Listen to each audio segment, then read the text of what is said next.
Hello cave dwellers and welcome to part 3 of our CD32 series, where we'll be exploring ways of using the machine through games, genuine and less genuine, peripherals old and new such as gamepads and mice, and we'll look at compatibility with other Amiga models to open up a huge software library. We'll also explore expansion through classic add-ons and present day options to get the very most out of our Amiga CD32.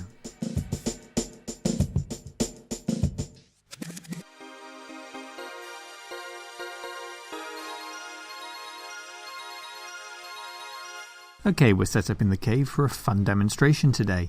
I'm playing on this JVC PVM screen. The capture monitor sits on the table, and a Sony 14-inch TV bookends the shelves.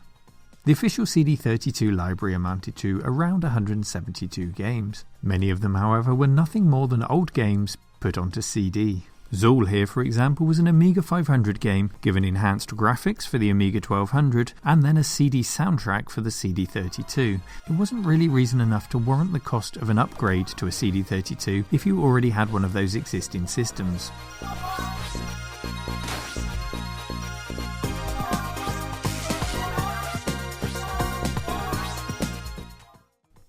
Some titles did play to the format's strength, like Labyrinth here, utilising the CD's storage capacity in the same way as Myst did on other platforms, presenting a world to explore through hundreds of stored images while you solve puzzles.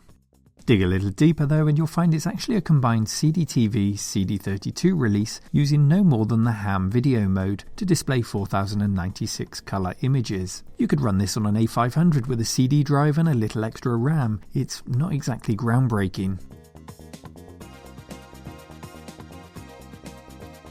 Adventure games such as those from Sierra often spanned many floppy disks by this point, and if you didn't have a hard disk, they were slow and painstaking to play with large amounts of disk swapping. The CD format offered a convenient alternative for games such as Universe here. Other games such as Simon the Sorcerer and Beneath a Steel Sky were enhanced with voice acting, although the delay in loading voice samples in Beneath a Steel Sky meant it was often quicker to play the game by switching them off. Welcome to my humble little home, Robert. The early 90s was the era of full motion video, or at least that's what the marketing people would have you believe. It was nearly full screen, it was in motion, and yes, it was video, but the CPU alone wasn't capable of decoding highly compressed, high-quality video. A trade-off in quality was required. Microcosm here is an example of a very simple game overlaid onto video.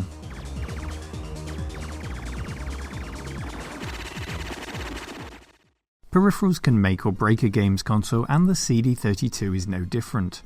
The stock control pad features 4 coloured buttons with unusual icons instead of the usual A, B, C and D, geared perhaps towards video CD operation. It also has a standard D-pad and 2 shoulder buttons. These pads are not universally enjoyed. The style is an unusual one, which to me isn't too uncomfortable to hold, but I know others differ in opinion. What they are though, is expensive. Coming in at £30 to £45 if you can find them. This particular pad was kindly sent to the cave by Lance and belonged to his late father, a dedicated Amiga fan himself. There are alternatives to the official pad, but even third-party pads of the period, such as the Competition Pro Honeybee, demand very high prices. Fret not, however, a modern-day alternative to this is the Procon CD32, a very familiar Super Nintendo-style pad which is new on the scene and made by Mick on the English Amiga board forums. I've included a link to where you can pick one up in the description. It's a much-needed accessory in light of the overpriced originals, and you're likely already familiar with a Nintendo pad, so you know just how this feels. The joypad ports are of the DB9 variety and so can accommodate older joysticks, like this Competition Pro. Perfectly usable providing the game being played needs fewer buttons, such as Amiga 500 games, as we'll come to later. And just like any other Amiga, the ports also support a mouse, so your console experience of classic Amiga games isn't marred by joypad controls. An auxiliary port allows you to plug the CD32 keyboard in. The official CD32 keyboard is a rare beast indeed, so you're more likely to want a PS2 converter to allow you to use PC keyboards. This is not a PS2 port natively, an adapter is required. Compared to other consoles of the day, I'd say that the input options are very impressive indeed, as was its cross-compatibility with other Amiga models. Or was it? Well, not technically, because the CD32 is basically an Amiga 1200, which is compatible with the 500, 500 Plus and 600, and Commodore's previous attempt at a CD-based machine was the CD-TV, which in turn was just an Amiga 500 made to look like hi-fi separates with a CD drive. So what does all this mean? Well, it means the CD32 can run pretty much any Amiga software you can throw at it, including the CD-TV. Here's SimCity on that platform, which is a version I'd not played before today, and it has this wonderful Wild West option. My townspeople are very grateful to their mayor for the addition of a rodeo in their city.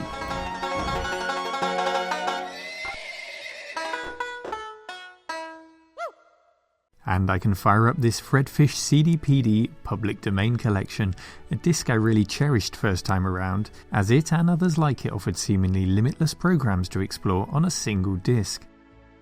Loading it takes us into the Workbench, the Amiga GUI in which you can use the keyboard and mouse. So if you thought the PlayStation 3 was the first console with a desktop operating system, until they removed the ability, then think again.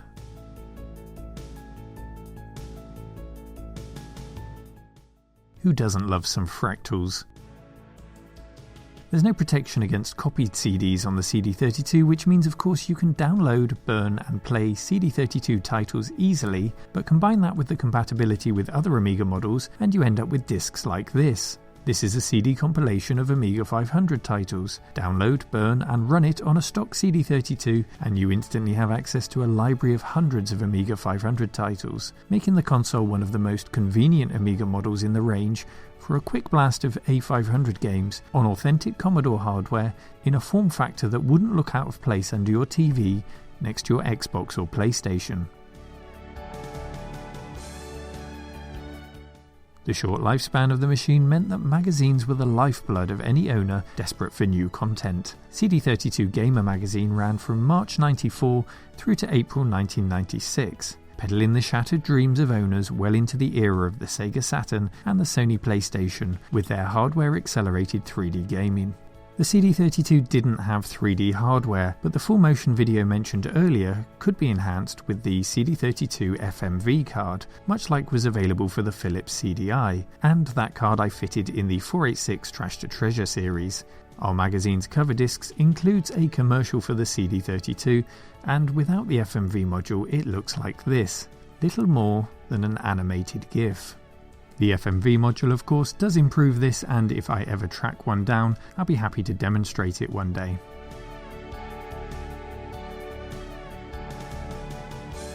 So that about covers the things you might have done with your standard CD32, and it begs the question, what can we do with that rear expansion port?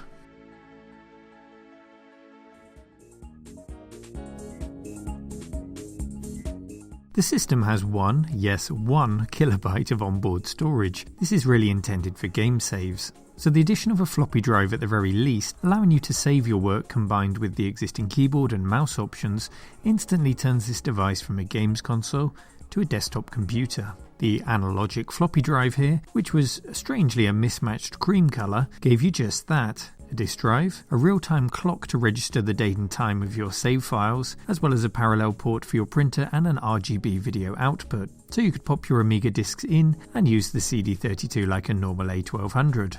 Or, like YouTuber Beep73 here, you could spray it black and mount a Gotek floppy drive inside to load disk images from a USB stick for added convenience. More desirable upgrades came in the form of the LSAT Pro module and the PowerVision SX1, SX32 and SX32 Pro models. The SX1 we'll look at today. The Pro module and the SX32 offered similar features as well as floating point units to assist the CPU, and the SX32 Pro offered a full 68030 processor at 50 MHz, making it the most desirable and expensive upgrade around. Here's our SX1, a little battle-scarred but in full working order. It offered an RGB monitor output, a pass-through for the FMV card which remains internal to the system here, audio input, although this is simply mixed, you can't sample from it, and it's used for example for karaoke microphones. There's an ATPC keyboard port, as well as serial, floppy, parallel and external IDE hard drive ports. The hole at the back is for the addition of a DB25 SCSI interface card.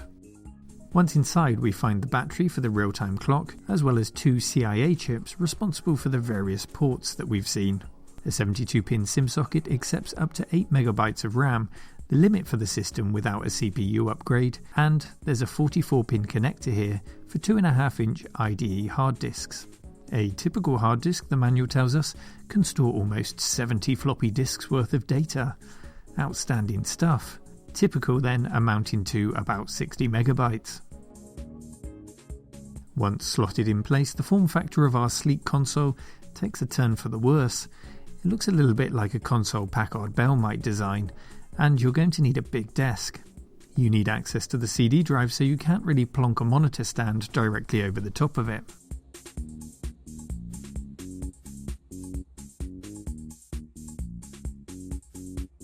Let's give it a go though with our floppy drive added.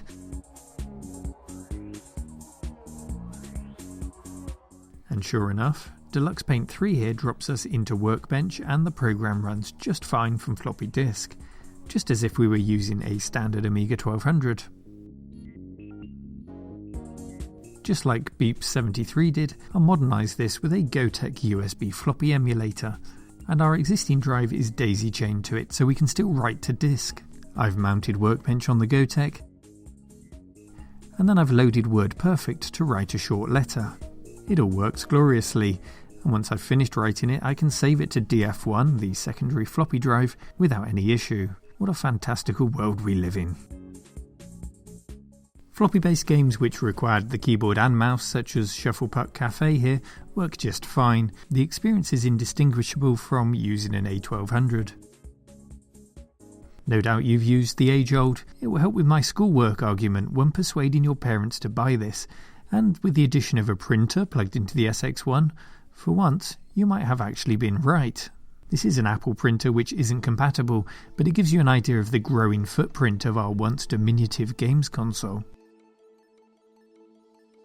Adding a hard disk though is a real game changer. I'm using a compact flash card with an adapter.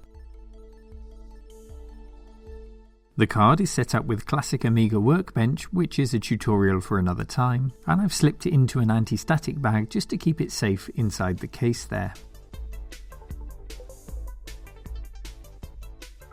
The system now boots lightning fast to the hard disk, and just like an A1200 we can now save and load files and programs at high speed to our heart's delight.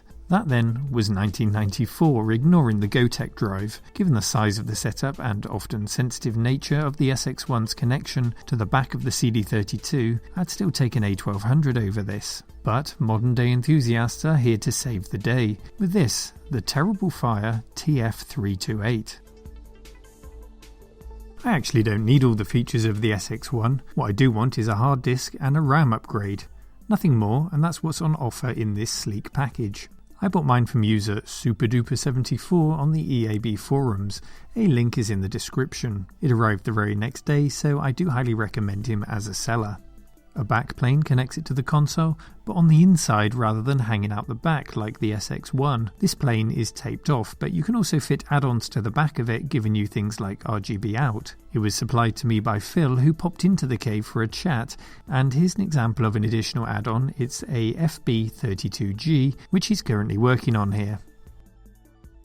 So I will eventually add RGB out to this unit, and if you'd like to know more about it, then let me know in the comments and maybe we could run another episode.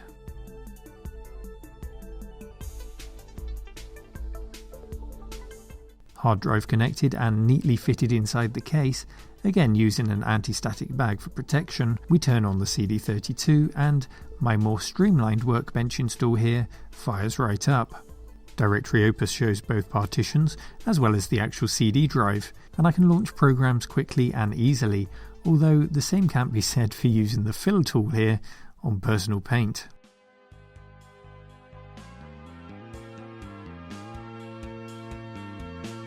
The real killer app though, and the thing that makes all of this worthwhile, is Whd Load, which is combined here with the iGame front end. Whd Load enables me to store and play a huge number of Amiga games on the hard disk, even if they weren't originally intended for hard disk use. So now I can flick on my CD32 and within a few clicks I'm running one of hundreds of Amiga games across all of the models on native hardware. Combine that convenience with the form of the device, thanks to the internal mounting of the terrible fire, and I think this might just now be my go-to Amiga. We're still lacking an accelerated CPU, but that's not something I need for 99% of the Amiga games I play. The improved load times are improvement enough for me here. And that I think is how our CD32 will remain, a games machine, ready and waiting to be enjoyed at a moment's notice with minimal fuss. And this configuration is how our CD32, which arrived here in the cave in 2 parts and needed some TLC, will now live its days, and no doubt you'll see it in many future videos here from the cave. Thanks for joining me today. I hope you've enjoyed exploring the CD32 as much as I have. Come back soon for more similar content, and take care.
Retro Man Cave is made possible thanks to the patrons scrolling up your screen now. If you'd like to support the channel and future episodes, then consider visiting my Patreon page via the link in the video description.